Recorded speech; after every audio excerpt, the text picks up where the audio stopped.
¿Qué tal amigos? ¿Cómo están? Bienvenidos al show de George X por BrinxTV. Hoy tenemos un episodio sumamente especial, ya que nos acompaña un campeón olímpico de snowboarding. Él fue la gran historia de los Juegos Olímpicos Invernales Beijing 2022, ya que ahí fue donde consiguió su primera medalla de oro olímpica a los 40 años de edad.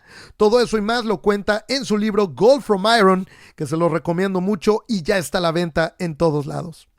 Así es que no se diga más, señoras y señores, en el show de George X por BrinxTV recibamos al sensacional snowboarder de Iron River, Michigan, Nick Baumgartner.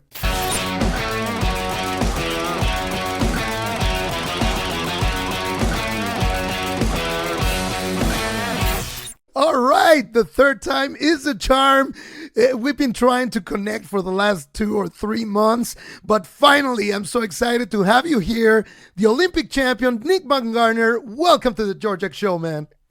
Awesome, man. Thanks for having me. Yeah, it was a crazy winter, and trying to do this when I was in Europe just didn't seem to work out.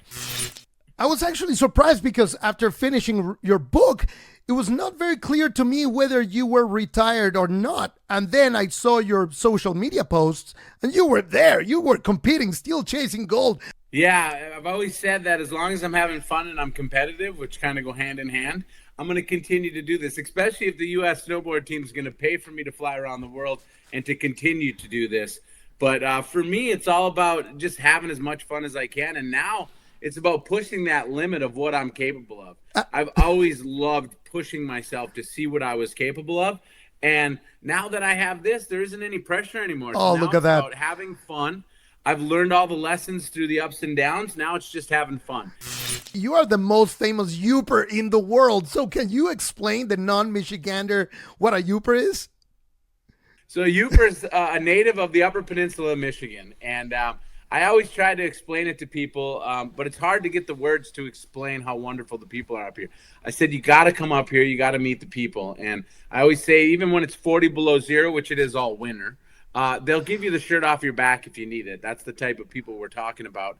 And that's why I have a lot of success, is because of the support system of the amazing people back here in the Upper Peninsula that have always had my back. It's hilarious to me that your driving motivation to make it to the Olympics was not Olympic glory, it was not fortune and fame, it was beating your brothers. Yeah, I mean, when you grow up as the youngest boy with 3 older brothers, I had a younger sister as well, but my 3 older brothers, any younger sibling knows what it's like. We annoy them. They don't want us by them. They're like, get away. You're not hanging out with me and my friends.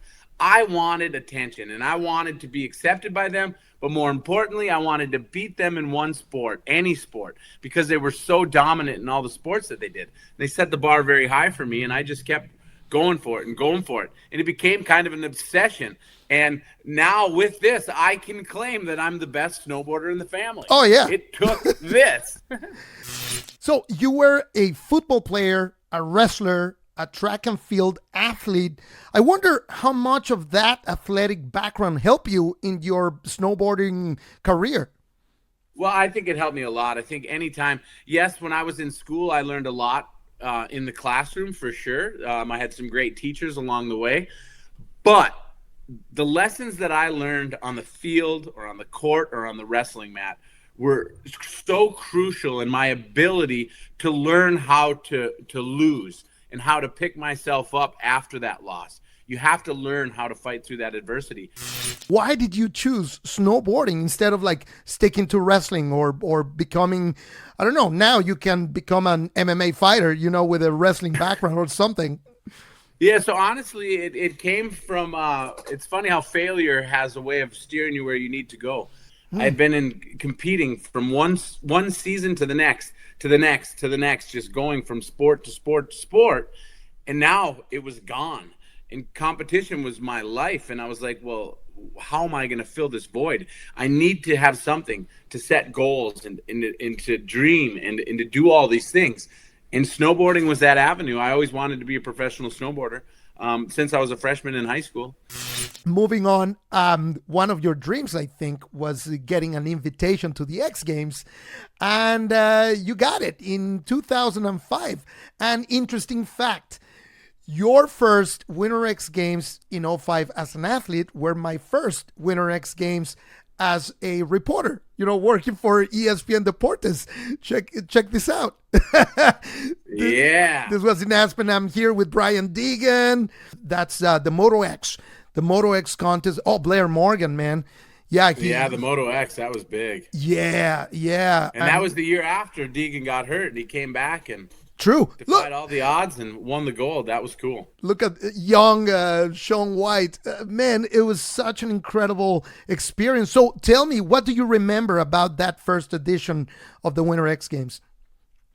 Wow, it was wild. So that's what started my whole dream. It wasn't to go to an Olympics, because when I was young in high school, snowboarding wasn't an Olympic sport, right? Mm-hmm. And snowboard cross definitely wasn't in until 2006. So X Games was our Olympics back then. So my dream was to go to the Olympics. It was from watching it in high school. All my friends would be like, wow, those people are so lucky they get to compete. And I looked at it different. I looked at it, I was like, I wonder if I could beat these people if I train for this. And I had the opportunity to go and try to make it up those ranks. And yeah, I started chasing the dream because of that. And in 2004, I decided that I needed to, or in 2003, I decided I needed to take this really serious and I needed to move somewhere. So I moved to Colorado to try to become a professional snowboarder. And back then they were giving, I think it was the last year that they allowed it, if you won the the open class pro in the snowboard cross, you would get an invite to X Games. And so I got that invite, and it was crazy. In 2005, my mom, my dad, my sister, and I jumped in a car in Michigan, drove to Aspen, Colorado. No clue what I was doing, but here I am. I'm here to compete.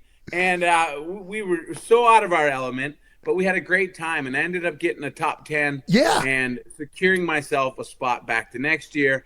And just all that publicity from that and that season in 2005 got me noticed by the U.S. snowboard team at a race in Mount Bachelor, Oregon. It's funny. First time I got to meet the U.S. snowboard team at a competition other than the X Games was I walk up and I overhear their head coach, who was my head coach for many years, going, "You guys, stay away from that kid from Michigan. He's reckless." And I was like, well, there you have it. I was like, he had no hard feelings because he was 100% right. I had no idea what I was doing. I had that drive, and I really wanted to win. I just didn't have the skill set to be able to pull it off all the time. Moving forward, 2014 Sochi Olympics, you talked about it being a disaster. The course was a mess. I mean, were you in pain also, or no injuries then, but just really messy competition? No, it's just the weather was bad. It was warm. It was pouring rain for all the training days. It just wasn't great conditions, but we can't complain about that. I mean, it was pouring rain for the training, and then we waited up top, and because it was so bad the day before, they canceled qualifying, and they just put us into heats. I got put into the very first heat, and 15 minutes before the gates dropped for the first race, it started snowing from the top of the mountain all the way down to turn 1, and then it was continued to rain lower down the mountain. And all their forerunners that usually go out of the gates first to break the trail and make sure that it's even playing field for everyone, they all got hurt because they were young Russians, and the course was huge. And these kids were getting hauled off all week. They only had 2 left, and then they sent 2 forerunners out, no one out of my gate, which, looking back, we should have said something. But so the time comes, I get in the gate, racers ready, attention, the gate drops, I pull out, and I don't go anywhere. I can't even clear the little jump out of the start, and I'm just like, bam, they're gone. The complete opposite of my X Games. I was more than 100 feet behind everyone. And just the harsh reality, like, oh my God, all that work that I just put in, and it's over in an instant like that. And at first you want to be mad about the conditions. You want to be mad that we didn't say anything. We want to be mad about all kinds of different things. But I definitely learned that if you can't find a way to take accountability for that and find a way, because there's always something that you could have done better. Maybe there's some things that didn't work in your favor, but there's always something you can do to give yourself a better chance. And the best thing that I could come up with, I didn't work hard enough in the off season coming into this. So I didn't give myself the best chance of success. So I needed to take responsibility for that, and that's what happened. And then it was crazy because the internet went crazy telling me how terrible I was and how bad I was. And this guy had no business representing Team USA at the Olympics. And for anyone who's young, who's growing up with social media, that's a thing. And the only thing I can tell you is a lot of people are going to think they know better than you, but you cannot listen to that stuff. And if someone writes something about you, let them look like an idiot on the internet for everyone. Do not engage with them. Once you engage with them, you're letting them win. Pyeongchang, you were so close, man. You were really grasping the gold. I mean, tell me a little bit about Pyeongchang. And then that's another one. So I was trying to make the Olympic team now. After Sochi, I was like, man, I'm unsatisfied. I need to get some results here because I was having success everywhere else, just not at the Olympics. I was like, I need that success. So we go into Pyeongchang, and now the critics start coming out again. You're 36, you're going to be, dude. Come on. Same answer as 2022. I'm not trying to make the Olympics. I'm trying to go there and make some noise and bring some hardware back to my community. And we went out there and we took 4th place. Yeah. The 4th best doctor in the world, the 4th best lawyer in the world are all great things.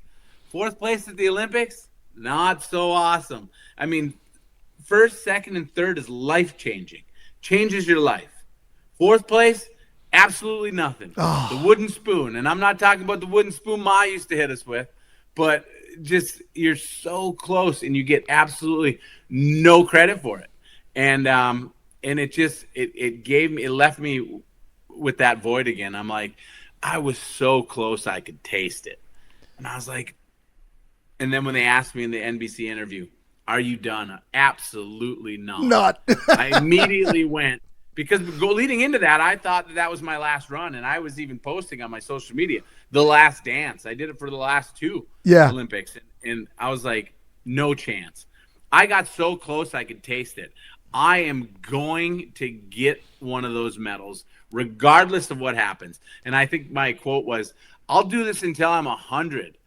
And then in 2022, the big story is that you finally won your gold medal at 40 years old. But leading up to that, how challenging was to train not only for the Olympics, but for the World Cup during COVID? I mean, that was a bizarre time. That was a bizarre time for sure. And actually, so I had done more. Did so much sacrifice. I was living out of a van and driving an hour and a half to the gym.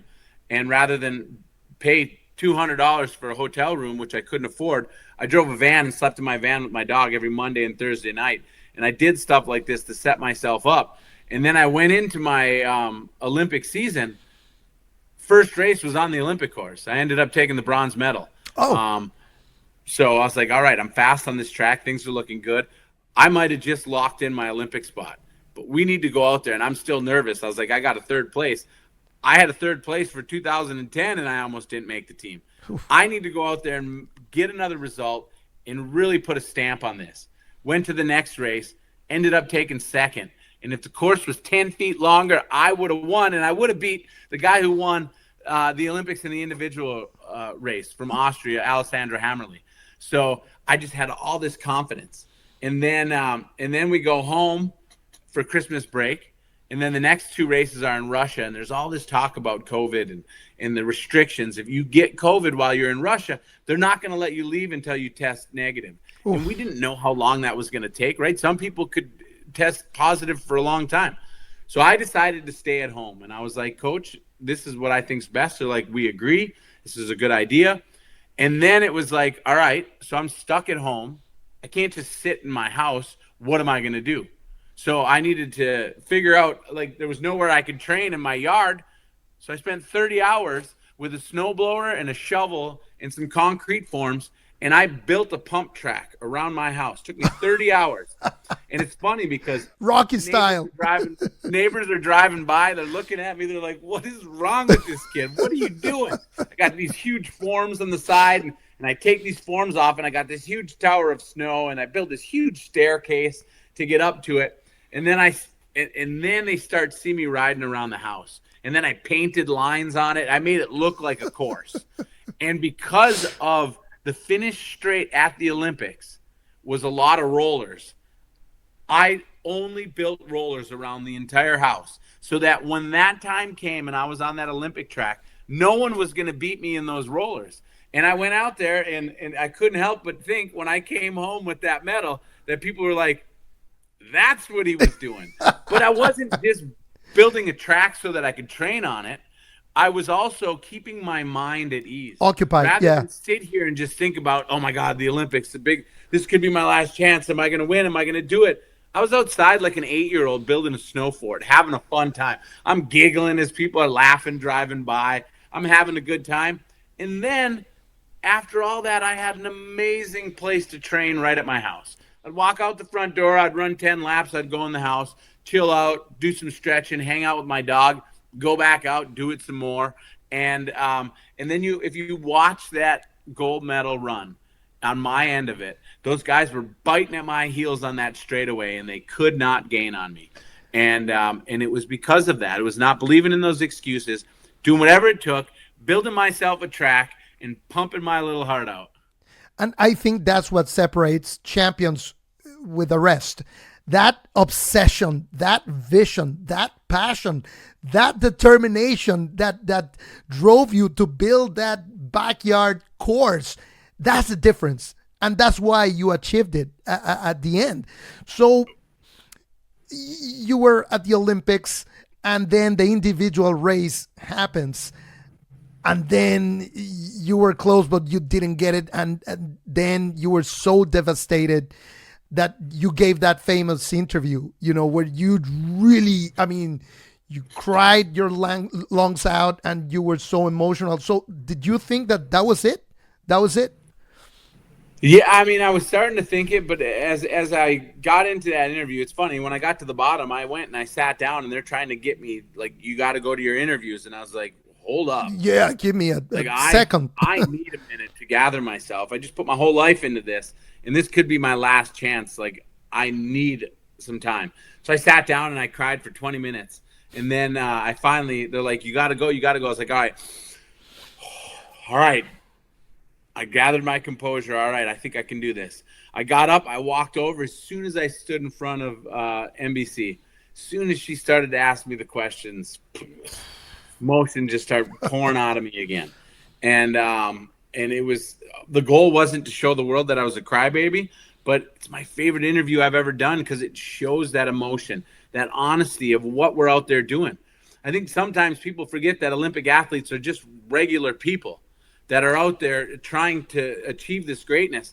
But lots of us, when we go home, we're just regular people working, trying to pay the bills, trying to raise a family. And then I have that devastation, and I go through that. And at that point, I didn't know that I had another shot. I didn't know that I was going to get to race in the team race, because I didn't know if we got one or two teams. And if we got one team, my teammate would have went first, because the rules were if you got a top 6, you would go first, and then the second person would be off of the points. If we got 2 teams, I would be in because I was the leader going in. I had the most points going into the Olympics. And so I go through and I do all these interviews, super emotional interviews, and then I go find a spot again, and I sit down and I'm trying to process what just happened, trying to figure out, okay, what did I do wrong? What could I have done different? Try to learn those things so that I can forget about the rest. And as I'm sitting there, my teammate comes up to me and he's like, hey, you got another shot. I'm like, what? Yeah. What are you talking about? Do I? And he's like, I think so. And I was like, we need to find out. And we need to find out like now. And a little while later, my coaches come down and they're like, dude, you got another shot. And they're like, how did you not know? And I was like, I'm trying to get my bearings. Yeah. Well, my goal was to go there, win. Didn't matter. I was going into the team race no matter what. Yeah. And when that didn't happen, Yeah, the devastation came out. But I think it's very important for people, I think the world, to see a masculine athlete out there putting it all on the line, falling short of that goal, and then showing that emotion and showing that honest truth of what we go through when we put it all on the line. We are setting ourselves up, well, not for failure, but we're giving ourselves the opportunity on the biggest stage. There's very few people that walk away with that gold medal. Most of them walk away with the heartbreak story, not the gold medal story. And we're just willing to put ourselves through that to try to chase that greatness. And if you just keep going for it, and you're willing to fail 4 times, maybe that 5th time, maybe if you pick yourself back up, you might just get it. That's the reason why that video became viral, and everybody was rooting for you because you were so real and so emotional, but not in a negative way, like very real, because you just dedicated so many years to the sport, to that moment, and you were so close. So life, destiny gave you a second chance, and you took it. So once the team and everything was set up and you were at the top of the mountain ready to go, what was going through your mind? That was your last shot. Shot. So what happened there? Well, so it was crazy. The goal was always this. This was always the goal, to try to win this. And even in the individual race, it was just about winning this. When I made that mistake and I fell short of that goal, it changed. Now the goal wasn't so much about winning that medal. It was about, like, all these kids back home that I wanted to prove something to. If you were willing to make those sacrifices that I did, they were all well aware of all the sacrifices I made leading into the Olympics. If you're willing to do that and you're willing to outwork everyone, what's possible? And I wanted to show them what was possible. Not only that, but I wanted to show all those critics and all those naysayers, I wanted to prove them wrong. And I didn't get that opportunity in the individual race. I wanted that chance. And it's funny, as we advanced through the rounds, me and Lindsay, we're standing at the top. And I get into the gate for the final run, and I look to my left and I see Omar Visentin from Italy, who took the bronze medal. And then next to him, Elliot Grundin from Canada, who took the silver medal in the individual race. And then next to him just happened to be the guy who broke my back from Italy going into the 2018 Olympics. So I couldn't help but giggle, and here I am having a good time. Because of that lesson I learned at the at the X Games. And I couldn't help but giggle and go, you want an opportunity to prove something, buddy? Here's your chance. And then all those years, all that heartbreak and all those lessons learned throughout those 17 years set me up to race the most strategic and best race of my life. And it's funny because before the race, because of those lessons I learned, those guys are all serious. This is the Olympics. And I was joking and having fun. And I looked at Elliot Grundin and I said, hey, Elliot, don't you go doing something stupid like getting so far ahead of me in the start that I can't draft you and pass you. And he's like, shut up. Playing mind games. What happened. Exactly what happened. He almost got too far away that I couldn't draft him. And I ducked down and I got in this draft, and I started pulling on him. And I was like, dude, this is happening. Oh, yeah. And then there's one race, there's one jump that we would have to pop to clear because the weather changed, the snow was slower. But because of that draft that I had and all the knowledge that I've learned and my ability to glide as a bigger guy and lots of time in this sport and in this game, I pull out of the draft, and he pops to clear this jump, and I'm, like, underneath him. Like, it didn't even look like I jumped, and everyone thought I, like, defied gravity. Yeah. What just happened? But that was just lessons learned, and when I shot by him, I was like, man, this is insane. Going to the next 3 turns, and then I spit out the last turn, and all I see is that pump track around my house. And I was like, there is no way. And I think if you listen, you can hear me. Everything. All those laps around the house were right there. No chance you're beating me. And I crossed that finish line in first, giving Lindsay Jacobellis, my partner, the advantage. Yes. And then everyone got to see this crazy person screaming and come on, and I'm yelling. They said I look like Will Ferrell. They're just laughing at me. But that's how you cheer for a teammate, you guys, right? You have to do that. And that's my favorite part about being a part of the U.S. snowboard team is I watch the other teams, the other nations, and they're not cheering for each other all the time. Like, I don't care if I got the biggest race of my life, Olympic qualification coming in like 5 people. If my teammate's in there, I'm taking a second and I'm screaming for my teammate. And I'm yelling for them, and then I go in there so that they do the same for me. We learned a long time ago that because it seems like some of the other teams, they want their teammates to do bad, so it looks like they did better. And we knew that that's not how it works. Yeah. We need to feed off each other and push each other and get everyone to this level if we want to be good enough to win. And that's exactly what we did. And I think that's exactly why it's so important to have a guy like me on the team. You got a guy that's 42 years old. I work so hard in the off season because the last thing I want to do is show up to training camp, the first training camp next year, and look old, right? Yes. And let me tell you, these kids have learned if they don't put that work in, they're going to show up to training camp and they're going to get beat by someone as old, if not older than their parents, and they don't want that.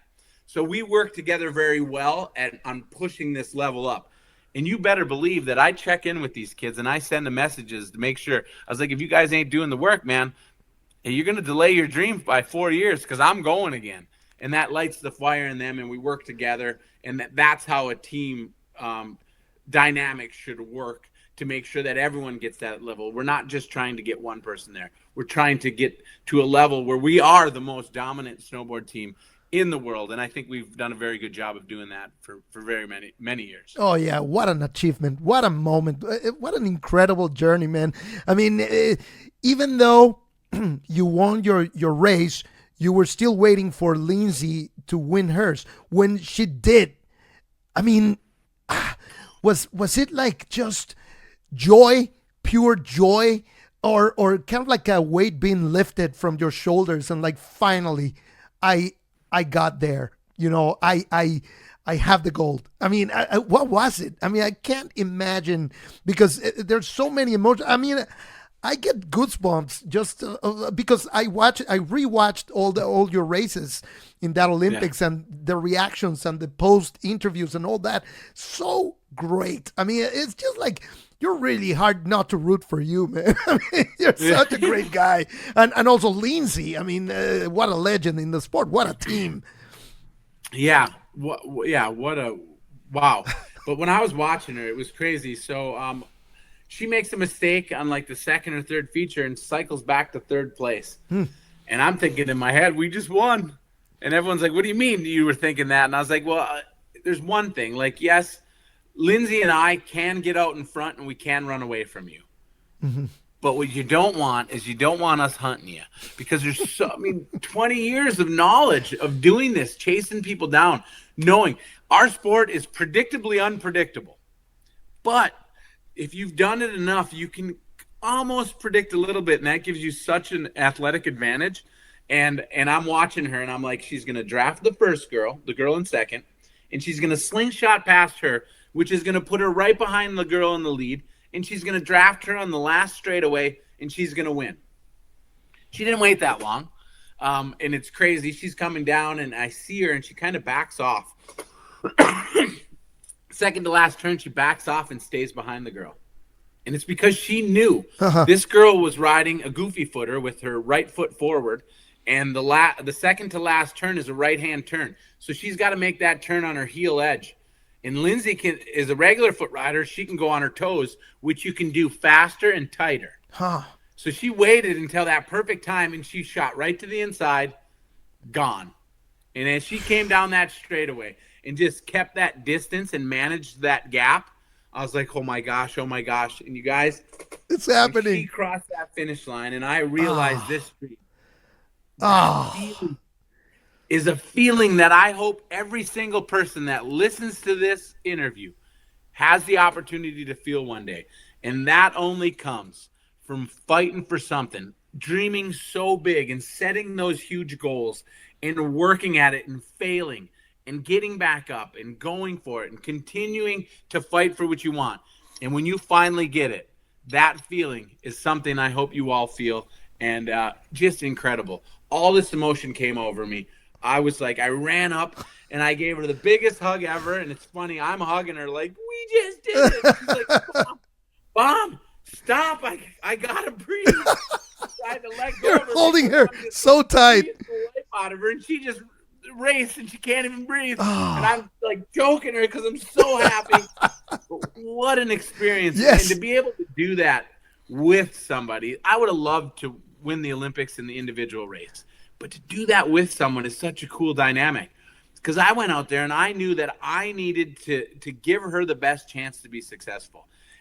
I also knew that if I made a mistake, I had the greatest snowboard cross racer of all time to make up for that. So it allowed me to take some pressure off and have a good time and enjoy, and it allowed me to race to a higher level. And then I raced the best race of my life. And then it was funny to listen to her afterwards. She says, I was so much more nervous for that than I was for my individual race, because it wasn't just about her anymore. She wanted to be able to give me this dream and give me this ability, and to bring this medal home. She knew what I was going to do with it, to go to these schools, to speak to these kids. And she was more stressed out about that than anything. She's like, I got to do this for him. And then she came down and like, I mean, the champion she is, and all the adversities she went through over the years. She went out there and she just, man, she did what she does. She's the GOAT for a reason, and she capitalized on that, and she made this dream possible for me. And then it's just been an amazing experience ever since, sharing this with people. And it's funny, like when you see my medal, I keep bringing it into the picture. Yeah, please. The ribbon, like you can see the white along the side, it's all frayed. There's strings hanging off of it. It's destroyed. All the finish is falling off of it. It's getting beat up, and everyone's like, I can't believe you don't put that in like a safe. And I'm like, it's not doing anyone any good in a safe. Yeah, it's not a relic. And I always tell people, they're like, oh, what, do you got it in your pocket? You think you're cool? I'm like, yes. If you handed this to a kid and you watch their eyes when you hand it to them and they go, and they see all the possibilities open up in their eyes, and they're like, I can conquer the world. I was yes. like, you can. And if you ever felt that, you would keep this in your pocket as well. And it does so much more. You guys, from the time I got home on February 15th, 2022, until the end of the school year in the end of May, I went to 53 schools. I think 3 of them were nursing homes and 2 of them were libraries. But 53 appearances with that medal. And almost every kid in the Upper Peninsula has held this medal. And I'm telling you, my favorite part about this medal isn't the fact that we get to be called the best in the world. We were the champions, Olympic champions. Don't get me wrong, that's pretty cool. Yeah. But the coolest thing that's going to come out of this is in 5, 10, 15 years, I'm going to run into someone and they're going to go, excuse me, Nick, you came and you talked to me in my school and you let me hold your medal. And I took something from that. And then they're going to go on to tell me the story of all the cool things that they're doing. And then I get to be a part of that in some little way. That's the coolest thing that can come out of that medal. And that's what I'm going to make sure. I'm going to inspire so many people with that medal. And it's that medal in this book. This book is going to help as well. It's going to help us get this message out to people that it's just important. And like we were talking about it earlier, you said it's champions that set themselves apart, and they do these things like make this track around my house. You guys, if you set a goal that's so big and you do everything in your power to achieve that, and you don't skip any corners, you don't skip any workouts, you don't skip anything, and then you fall short of your goal, guess what? You can live with that. That's okay. There's no shame in falling short as long as you do everything in your power to achieve it. But when you cut corners and you skip workouts and you don't do everything in your power, that'll haunt you for the rest of your life. So I urge you to go out there. Go out there and do everything you can. And any opportunity you get, even if it's not the dream opportunity, give it 110%, because I promise you, fail or not, another opportunity is going to come out of that. Someone's going to see your work ethic. They're going to see how bad you want it. They're going to see that passion, and you're going to earn another opportunity. Earn it, not getting. No one's giving it to you. You got to go out there and earn it. And by doing everything in your power to achieve those things and not cutting any corners, good things come from that, even if you fail. What a message, man! I'm fired up. You know, I'm 50 and I want to go to the Olympics. I'm gonna build something in my backyard. Let's do this. Nick, man, I can't thank you enough for your time, for sharing all your incredible experience. Your story is so inspiring, not only to kids, but to everybody. I mean, I've been a professional broadcaster for many years, and, you know, you might get used to whatever, but no, I mean, stories like yours always hit, you know, like go straight to the heart. And I'm so happy that you finally accomplished your dream, and you keep at it, you know, like you're still competing, and I wish you all the success in the upcoming competitions, and I wish you make the team again and go to another Olympics. Well, I promise you I will do everything in my power to make sure that happens, and there's a good chance you're going to see me there, because the fire's still here, the body's still responding. Yes, it doesn't recover as fast. It's funny now, that soreness that you feel after your first couple workouts of the season. Yeah. I feel that all the time. Like my legs, if I touch my legs right now, they hurt so bad. Like they're sore. It's crazy. The soreness doesn't go away, but the drive and the determination and the passion is still there, and it's going to take me a long way. I don't think we're done yet. No, I don't think so too. So one last plug. Let me go back to my single shot gold from iron, the story of Nick Baumgartner. Let me pull up the code. Yep, scan that code and go to the Amazon store and get it now. Very, very recommendable. Just read it. And man, thank you once again. Finally, we did it. We're done. We crossed the finish line. We fought through the adversity. We kept going. We didn't take no for an answer, and we didn't believe the excuses. We got it done. You know what? It applied to this podcast, because I'm like, you know what? I'm not going to let Nick go. I'm going to get this interview. And for that, George, you win a gold medal. Yes. I love it. Man, thank you so much. Nick Baumgartner on the George X Show. Para disfrutar el capítulo completo, abre una cuenta totalmente gratis en BrinxTV y empieza a acumular BrinxBox para canjearlos por productos oficiales del programa.